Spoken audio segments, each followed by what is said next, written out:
যে সমস্ত প্রবাসীরা কাজে ফাঁকিবাজি করেন, আপনাদের ফাঁকিবাজির কারণে বাংলাদেশের অসংখ্য মানুষের ভিসা অ্যাপ্রুভ হয় না।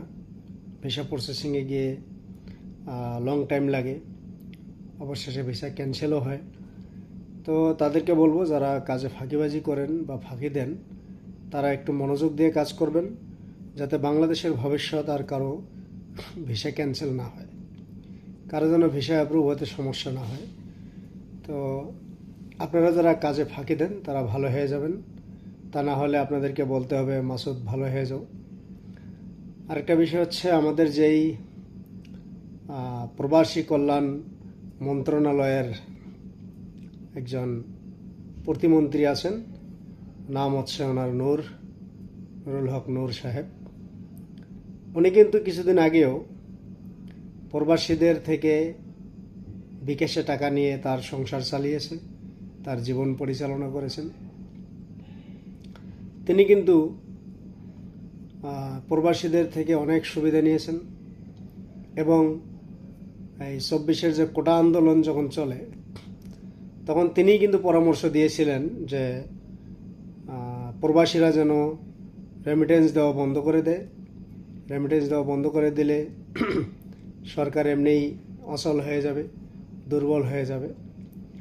তো আমরা তার পরামর্শটাই এখন আমাদের কাজে লাগাবো। তিনি যেহেতু আমাদেরকে কটাক্ষ করেছেন, তিনি বলেছেন যে প্রবাসীরা নাকি কাজে ফাঁকি দেয়, যার কারণে তারা ভবিষ্যতে আর ভিসা পায় না, বাংলাদেশিদের জন্য ভিসা ক্যান্সেল হয়ে যায়, বাংলাদেশিকে মানুষ ভিসা দিবার চায় না। তো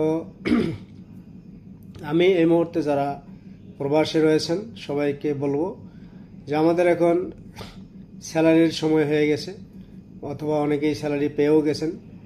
আপনারা কেউ আপাতত বাংলাদেশে কোনো টাকা পাঠাবেন না। একান্ত প্রয়োজনীয় যে টাকাটা না হলেই নয়, সংসার চালাতে প্রয়োজন হয়, সেটুকুই পাঠান, বাকি টাকা আর পাঠাবেন না।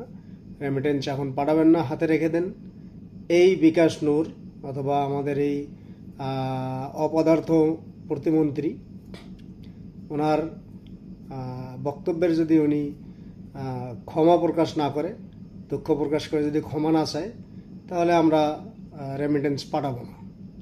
আমাদের কি দায়ভার পড়ছে যে আমরা রেমিটেন্স পাঠাবো? আমাদের টাকায় তাদের সংসার চলবে, আমাদের ট্যাক্সের টাকায় তাদের ঘরবাড়ি চলবে, সংসার চলবে, অথচ তারা আমাদেরকে নিয়েই কটাক্ষ করবে। এ ধরনের মন্ত্রী আমাদের প্রয়োজন নেই। এবং সরকার এই বিষয়টা অবশ্যই দেখবেন। সরকারের কাছে আহ্বান করব যে আপনারা এই সমস্ত পাগল ছাগল মানুষকে আপনাদের মন্ত্রী পরিষদে রাখবেন না। আপনারা ভালো ভদ্র মানের যে সমস্ত মানুষ রয়েছে তাদেরকে মন্ত্রী পরিষদে নেন, তাদেরকে দিয়ে মন্ত্রী পরিষদ চালান। এই সমস্ত আবল তাবল লোক যেন মন্ত্রী পরিষদে না থাকে, তা না হলে এই বিএনপি সরকারকেও ভবিষ্যতে পস্তাতে হবে, ভবিষ্যতে দুঃখ প্রকাশ করতে হবে যে আমরা কেন এদেরকে মন্ত্রী পরিষদে রেখেছিলাম। আর যারা প্রবাসী রয়েছেন তারা সকলেই আমার ভিডিওটি শেয়ার করে দেবেন এবং আপনাদের ব্যক্তিগত মতামত জানিয়ে দেবেন। ধন্যবাদ সবাইকে।